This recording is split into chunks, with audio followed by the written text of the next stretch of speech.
जय Hind everyone, my name is Gagandeep and I welcome you all on our YouTube channel name proud NCC. आज की इस video में हम एनसीसी ए बी और सी सर्टिफिकेट एग्जाम के लिए हेल्थ एंड हाइजीन टॉपिक के इंपॉर्टेंट एमसीक्यू डिस्कस करेंगे, जिसके एग्जाम में आने की संभावना 100% है। सबसे पहला question, the human body is made up of how many bones. मानव शरीर कितनी हड्डियों से बना होता है? तो जो मानव शरीर है वो 206 हड्डियों से बना होता है।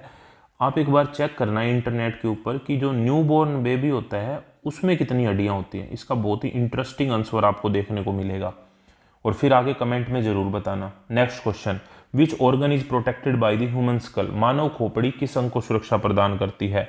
तो मानव की खोपड़ी यानी कि ह्यूमन जो स्कल होता है वो ब्रेन, हमारे मस्तिष्क को सुरक्षा प्रदान करता है। The heart is situated on which side of the chest. हृदय छाती के किस तरफ होता है? तो हृदय छाती के लेफ्ट साइड में होता है। ऑप्शन बी यहाँ पर हमारा सही जवाब है। Question number 4, rabies is caused by the bite of which animal. Rabies जो है वो किस जानवर के काटने से होता है? तो रेबीज जो है वो डॉग के काटने से होता है। ऑप्शन सी। रैट यानी कि चूहे के काटने से प्लेग होता है और मच्छर के काटने से मलेरिया होता है, डेंगू होता है। तो ये बीमारियां होती हैं। Question number 5, what is the normal heart beat rate of a healthy person per minute. एक स्वस्थ व्यक्ति का जो हृदय है वो प्रति मिनट कितनी बार धड़कता है? एक स्वस्थ व्यक्ति का जो हृदय है वो प्रति मिनट 72 टाइम्स, 72 बार धड़कता है। Bleaching powder is use to destroy what in water. Bleaching powder जो होता है उसका उपयोग हम पानी में किसे नष्ट करने के लिए करते हैं? तो उससे जर्म्स यानी कि कीटाणु जो है वो नष्ट हो जाते हैं। क्वेश्चन नंबर 6 का जो करेक्ट आंसर है वो ऑप्शन ए है। क्वेश्चन नंबर 7, डेंगी या dengue is spread by which vector. Dengue जो है वो किसके द्वारा फैलता है? तो डेंगू जो फैलता है वो मच्छर के द्वारा फैलता है। Option B. What is the correct ratio of chest compression and breath in CPR. CPR में छाती दबाव और सांस का सही अनुपात क्या होता है? आपको पहले तो कमेंट बॉक्स में सीपीआर की फुल फॉर्म बतानी, और मुझे पूरा विश्वास है कि सीपीआर की फुल फॉर्म सभी बच्चों को नहीं पता होगी। जिनको पता है उनको कमेंट बॉक्स में ज़रूर बतानी है ताकि मैं उनके कमेंट को हर्ट दे सकूँ। और सीपीआर में जो छाती का दबाव और सांस का सही अनुपात होता है सीपीआर देते हुए वो होता है 30:2 का। Option B.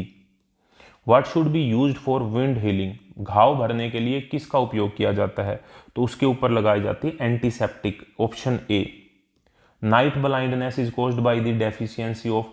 रतौंधी रोग जो है वो किस विटामिन की कमी से हो जाता है? तो रतौंधी रोग यानी कि नाइट ब्लाइंडनेस विटामिन ए की कमी से हो जाता है। विटामिन बी की कमी से नॉर्मली बेरी बेरी रोग होता है, बेरी बेरी। विटामिन सी की कमी से सकरवी नामक रोग हो जाता है और विटामिन डी की कमी से रिकेट्स नाम का रोग हो जाता है, रिकेट्स नाम का रोग। ये बात आपको याद रखनी है। विटामिन सी हमें जितने भी सिट्रिक फ्रूट्स हैं, सिट्रिक फ्रूट्स यानी कि खट्टे फल जो हैं उनसे हमें विटामिन सी मिलता है, जैसे नींबू, संतरा, मौसमी इत्यादि। Question number 11, beri beri disease is caused by the deficiency of. Beri beri जो रोग है वो किस विटामिन की कमी से होता है? तो बेरी बेरी रोग विटामिन बी की कमी से होता है। Scurvy is the caused by the deficiency of. Scurvy रोग किस विटामिन की कमी से होता है? सकरवी विटामिन सी की कमी से होता है। Option C. Which disease is caused by the deficiency of vitamin D. Vitamin D की कमी से कौन सा रोग होता है? तो विटामिन डी की कमी से रिकेट्स नामक रोग हो जाता है। Option A. Question number 14, diabetes is caused by the deterioration of which organ. मधुमेह यानी कि जो शुगर जिसको हम कहते हैं वो किस अंग के खराब होने से होती है?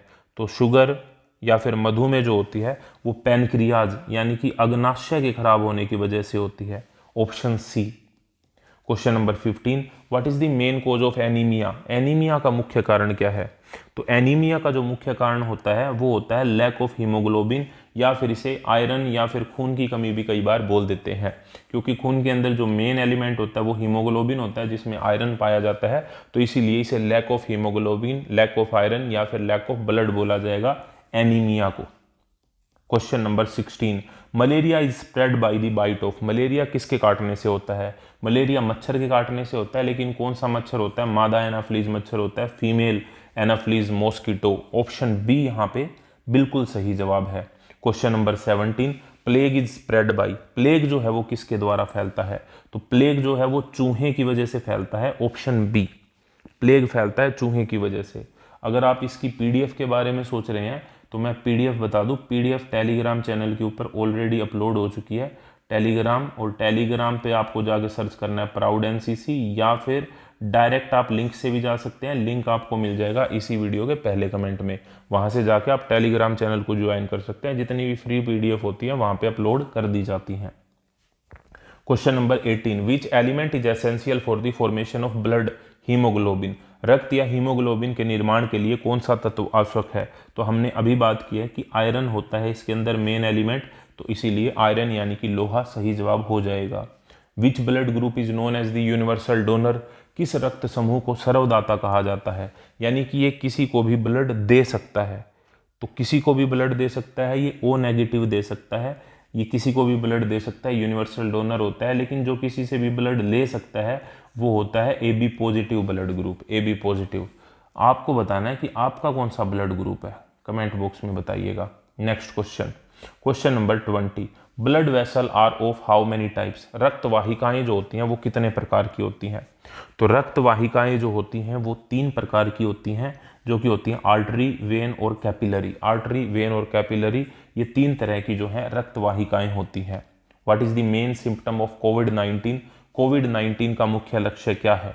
कोविड-19 में बुखार होता है, कफ और कोल्ड होता है, खांसी और जुकाम होता है, ब्रीदिंग डिफिकल्टी, सांस लेने में तकलीफ होती है।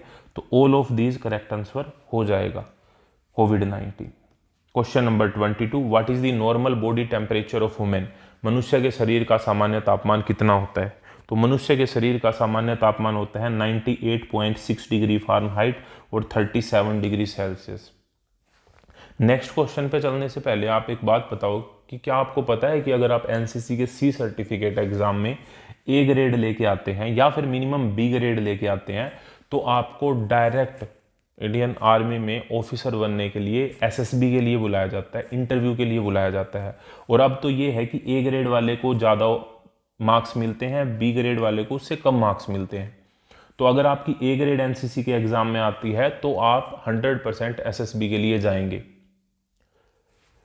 तो आपको तैयारी करना बहुत ही ज़्यादा ज़रूरी है, और मेरा मानना है कि आपकी तैयारी ऐसी होनी चाहिए जिसमें आपकी ए ग्रेड 100% आए। लेकिन अब क्वेश्चन ये आता है कि आपको कॉलेज की पढ़ाई भी करनी होती है, साथ में आपको एनसीसी की पढ़ाई भी करनी है, तो सारी चीज़ें हैंडल करनी मुश्किल हो जाती हैं। मैं इस बात को समझ सकता हूँ। इसी बात को ध्यान में रखते हुए मैंने कलेक्ट किया है हर एक टॉपिक से 50 मोस्ट इंपॉर्टेंट एमसीक्यू को, ताकि आपको पूरी बुक्स को ना पढ़ना पड़े, बहुत सारी पीडीएफ को ना पढ़ना पड़े, आप सिर्फ एक पीडीएफ पढ़ें और आपका जो तैयारी है वो बहुत ही अच्छी हो जाए। उसमें आपके, अगर हम आर्मी विंग की बात करते हैं तो कॉमन प्लस में स्पेशलाइज मिला के टोटल 16 टॉपिक आपके बन रहे हैं, और हर एक टॉपिक के 50 मोस्ट इंपॉर्टेंट एमसीक्यू हैं, तो टोटल 800 एमसीक्यू हैं। अगर आप इन 800 एमसीक्यू को पढ़ के जाते हैं तो आप एग्जाम के अंदर बहुत ही अच्छा स्कोर कर पाएंगे। ये पीडीएफ पेड है और इसका जो लिंक है वो आपको इसी वीडियो के पहले कमेंट में मिल जाएगा, वहाँ से जाके आप पढ़िए। मुझे तो लगता है कि अगर एक पीडीएफ को पढ़ के आपको हमेशा के लिए आर्मी में जाने का मौका मिलता है तो ये एक अच्छी डील है, आपको एक बार पीडीएफ ले लेनी चाहिए। क्वेश्चन हमारा है question number 23, what is the normal blood pressure of healthy human. सामान्य रक्तचाप कितना होता है हेल्दी ह्यूमन के अंदर, किसी भी सामान्य व्यक्ति के अंदर? तो ये होता है 120/80, 120 हाई के लिए और 80 लो के लिए। A healthy body require how many hours of sleep. स्वस्थ शरीर को कितने घंटे की नींद चाहिए? तो स्वस्थ शरीर को कम से कम 6 से 8 घंटे की नींद तो चाहिए ही चाहिए। When is the World AIDS Day celebrated. विश्व एड्स डे कब मनाया जाता है? तो विश्व एड्स डे जो है वो 1 दिसंबर को मनाया जाता है, ऑप्शन बी। और एड्स की फुल फॉर्म होती है acquired immuno deficiency syndrome. Deficiency syndrome, ये फुल फॉर्म भी आपसे कई बार एग्जाम में पूछी गई है पीवाईक्यू के अंदर। एड्स की फुल फॉर्म क्या होती है, एचआईवी की फुल फॉर्म क्या होती है, एचआईवी की आप बताना बेटा कमेंट बॉक्स में, ठीक है। Next question, according to the WHO for how long should hands be washed with soap. WHO के अनुसार साबुन से हाथ कितनी देर तक धोने चाहिए? डब्ल्यूएचओ की जो फुल फॉर्म होती है वो होती है World Health Organization, World Health Organization. एक बात मुझे सच में बताना कमेंट बॉक्स में आप कि आपने एनसीसी के जो क्वेश्चंस हैं वो किसी और चैनल से भी पढ़े होंगे, क्या वो इतनी डिटेल में पढ़ाते हैं या सिर्फ आंसर पे टिक करते हुए आगे चलते हैं? मैं बस जस्ट आपसे पूछ रहा हूँ। और डब्ल्यूएचओ की फुल फॉर्म है वर्ल्ड हेल्थ ऑर्गेनाइजेशन। आपको ये बताना है कि इसके जो हेड क्वार्टर हैं वो कहाँ पे हैं वर्ल्ड हेल्थ ऑर्गेनाइजेशन के। और WHO के अनुसार हमारे जो हाथ हमें धोने चाहिए वो कम से कम 40 से 60 सेकंड के लिए धोने चाहिए ताकि जर्म्स अच्छे से मर जाएं।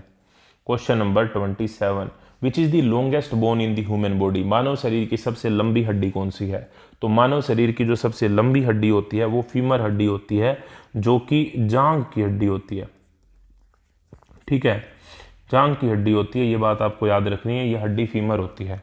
ठीक है, सबसे छोटी हड्डी अगर पूछी जाए तो स्टेपीज होती है, जो कि कान की होती है। ठीक है, कान की हड्डी होती है। नेक्स्ट, ट्यूबरकुलोसिस यानी कि TB affect which part of the body? TB जो होता है उससे शरीर के किस अंग को प्रभावित होते हैं? तो टीबी से जो है वो लंग्स यानी कि जो हमारे फेफड़े होते हैं वो प्रभावित होते हैं टीबी से, और टीबी की फुल फॉर्म होती है tuberculosis. Next question, what is the full form of RMO? RMO का पूर्ण रूप क्या है? फुल फॉर्म इंपॉर्टेंट है, मैं एक फुल फॉर्म की वीडियो भी मैंने बनाई थी पिछले साल, अभी भी मैं एक वीडियो बनाऊंगा, कोशिश करूंगा जिसमें सारी फुल फॉर्म जो है आपके एग्जाम में पूछी गई हैं उनकी वीडियो बनाऊं, ताकि आपके जो सारे डाउट हैं वो क्लियर हो जाए। आरएमओ की फुल फॉर्म होती है regimental medical officer. Option B correct answer है, regimental medical officer. Question number 30, Surya Namaskar is combination of how many yoga possess?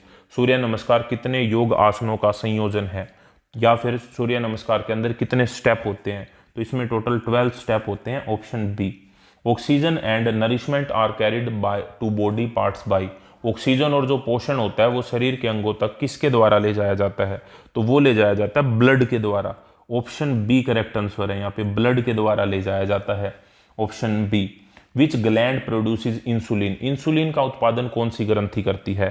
तो इंसुलिन का उत्पादन जो है वो पैनक्रियाज करती है, और पैनक्रियाज में ही गड़बड़ी हो जाती है जब शुगर होता है, तो मधुमेह होता है। तो question number 33, which vitamin help in blood clotting? रक्त का थक्का जमने में कौन सा विटामिन मदद करता है? तो रक्त का थक्का जमने में विटामिन के जो है वो हेल्प करता है। और अगर सन साइन यानी कि सूर्य की रोशनी से अगर पूछा जाए कि हमें कौन सा विटामिन मिलता है, तो वो विटामिन डी आ जाएगा। Question number 34, BCG vaccine is use to prevent which disease? BCG का जो टीका होता है वो किस बीमारी से बचाव के लिए लगाया जाता है? तो बीसीजी का टीका टीबी से बचाव के लिए लगाया जाता है। आपको कमेंट बॉक्स में बीसीजी की फुल फॉर्म बतानी है। Question number 35, how many pair of ribs are there in the human body? मानव शरीर में पसलियों के कितने जोड़े होते हैं? तो मानव शरीर में कुल 24 पसलियां होती हैं और 12 जोड़े होते हैं। Option B. What is the primary treatment for snake bite? सांप के काटने पर प्राथमिक उपचार क्या है, यानी कि फर्स्ट एड क्या दोगे अगर किसी को सांप काट जाता है? तो वो बात ठीक है, आपको डॉक्टर के पास ले जाना है, एंटीवेनम लगेंगे, वो ठीक है। फर्स्ट एड स्टार्टिंग में क्या करोगे? सबसे पहले आपको वुंड यानी कि जो घाव है उसको क्लीन करना है, और जो विक्टिम है उसको थोड़ा काम करना है, उसको कहना है भाई शांत हो जाओ, हो जाएगा इलाज, कोई बात नहीं है। Next question, question number 37, World No Tobacco Day is celebrated on? विश्व तंबाकू निषेध दिवस कब मनाया जाता है? तो विश्व तंबाकू निषेध दिवस जो है वो 31 ऑफ मई को मनाया जाता है। 31 ऑफ मई। मैं जब तैयारी करता था कंपटीशन एग्जाम की, तो मैंने इसे इस तरीके से याद किया था कि हमारी जो मई यानी कि माई, हमारी जो माता होती हैं, वो हमें कहती हैं कि तंबाकू जो है वो अच्छी चीज नहीं है। तो ऑप्शन ए यहाँ पे करेक्ट आंसर है, 31 of May. Question number 38, how many litres of blood are there in the healthy human body? स्वस्थ मानव शरीर में कितने लीटर रक्त होता है? तो स्वस्थ मानव शरीर के अंदर 5 से 6 लीटर रक्त होता है। Option B. Question number 39, muscle make up approximately what percentage of the body weight? मांसपेशियां शरीर के वजन का लगभग कितना प्रतिशत बनाती हैं? तो मांसपेशियां शरीर के वजन का लगभग 47% या फिर 45 से लेके 50% तक बनाती हैं। तो बीच का देखोगे तो 47% ही आएगा। ऑप्शन बी करेक्ट आंसर है यहाँ पे। What is the largest organ in the human body? मानव शरीर का सबसे बड़ा अंग कौन सा है? तो मानव शरीर का सबसे बड़ा अंग है स्किन। हमारी जो स्किन होती है, त्वचा जो होती है, वो हमारे शरीर का सबसे बड़ा अंग होती है। विच organ is affected by the jaundice? पीलिया जो रोग होता है उसमें शरीर का कौन सा अंग प्रभावित हो जाता है? तो जॉन्डिस यानी कि पीलिया के अंदर लीवर, हमारा यकृत जो है वो सबसे ज्यादा प्रभावित होता है। What is the safest source of drinking water? पीने के पानी का सबसे सुरक्षित स्रोत। इनमें से अगर हम बात करें तो जो बॉइल्ड वाटर होता है यानी कि उबला हुआ पानी, वो सबसे सुरक्षित है, क्योंकि उसमें मोस्ट ऑफ द जर्म्स जो है वो मर जाते हैं, तो उस पानी को हम पी सकते हैं। Which vitamin is found in the citrus fruit like lemon? नींबू जैसे खट्टे फलों में कौन सा विटामिन पाया जाता है? नींबू जैसे खट्टे फलों में विटामिन सी पाया जाता है। Option C correct answer. Which virus is responsible for the flu? Flu के लिए कौन सा वायरस जिम्मेदार है? तो फ्लू के लिए जो वायरस जिम्मेदार होता है वो होता है influenza virus. Option B correct answer है। इन्फ्लुएंजा वायरस जो है वो फ्लू के लिए रिस्पॉन्सिबल होता है। Which flood help in boosting food? Food की बात हो रही है। Which food helps in boosting immunity? कौन सा भोजन रोग प्रतिरोधक क्षमता बढ़ाने में मदद करता है? तो रोग प्रतिरोधक क्षमता बढ़ाने में जो मदद करता है वो होता है फ्रेश फ्रूट्स एंड वेजिटेबल्स। ताजे फल और सब्जियां जो हैं वो बूस्ट करती हैं हमारी इम्यूनिटी को। Question number 46, how many times a day should teeth be cleaned for dental health? दंत स्वास्थ्य के लिए दिन में कितनी बार दांत साफ करने चाहिए? तो दंत स्वास्थ्य के लिए दिन में 2 बार, एक बार सुबह उठ के और एक बार रात को सोते वक्त। और रात को सोते वक्त जो ब्रश करना होता है वो बहुत ज़्यादा जरूरी होता है। ऑप्शन बी करेक्ट आंसर है। Question number 47, contaminated water cause which disease? दूषित पानी से कौन सी बीमारी हो जाती है? तो क्वेश्चन नंबर 47 का जो करेक्ट आंसर हो जाएगा वो हो जाएगा हैजा। दूषित पानी से हैजा नाम की बीमारी हो जाती है। मेरा मानना ये रहता है कि इधर उधर की बातें करने के अलावा अगर हम सिर्फ और सिर्फ क्वेश्चंस को डिस्कस करते हैं तो वो ज़्यादा बेटर रहता है, जो कि हम कर भी रहे हैं। What is the normal pH level of human blood? मानव रक्त का जो सामान्य पीएच स्तर होता है वो कितना होता है? तो मानव रक्त का जो सामान्य पीएच स्तर होता है वो 7.4 होता है। अब आपको कमेंट बॉक्स में ये बताना है कि इसका मतलब जो मानव का ब्लड होता है वो एसिडिक होता है या बेसिक होता है? एसिडिक होता है या बेसिक होता है, या हिंदी में अगर हम कहें तो अम्लीय होता है या क्षारीय होता है? ये आपको बताना है। पीएच मान के हिसाब से आप बताइए कि मानव का जो रक्त होता है उसका नेचर क्या है, एसिडिक अम्लीय है या फिर बेसिक क्षारीय है? Question number 49, protein helps in? Protein जो है वो किस में मदद करता है? प्रोटीन मदद करता है हमारी मसल्स को रिपेयर करने में और बिल्ड करने में, मांसपेशियों को मरम्मत करने में और उनका निर्माण करने में प्रोटीन जो है वो हमारी मदद करता है। Question number 50, dengue mosquitoes usually bite during? Dengue के जो मच्छर होते हैं वो आमतौर पर कब काटते हैं? तो डेंगू के जो मच्छर होते हैं वो आमतौर पर दिन में काटते हैं। ऑप्शन बी करेक्ट आंसर है। आई होप इस वीडियो से पढ़ के आपको बहुत ही अच्छा लगा होगा, और आपको कोशिश करनी है कि ऐसा ही अच्छा आपके दोस्तों को भी लगे, और वो तभी लगेगा जब आप इस वीडियो को अपने दोस्तों के साथ शेयर करेंगे। और आई होप आपकी एग्ज़ाम में ए ग्रेड आएगी, आप बहुत ही अच्छा स्कोर करेंगे। और इस तरह की और वीडियो के लिए आप जुड़े रहिए प्राउड एनसीसी यूट्यूब चैनल के साथ। नेक्स्ट वीडियो तक जय हिंद, जय Bharat. Thank you very much.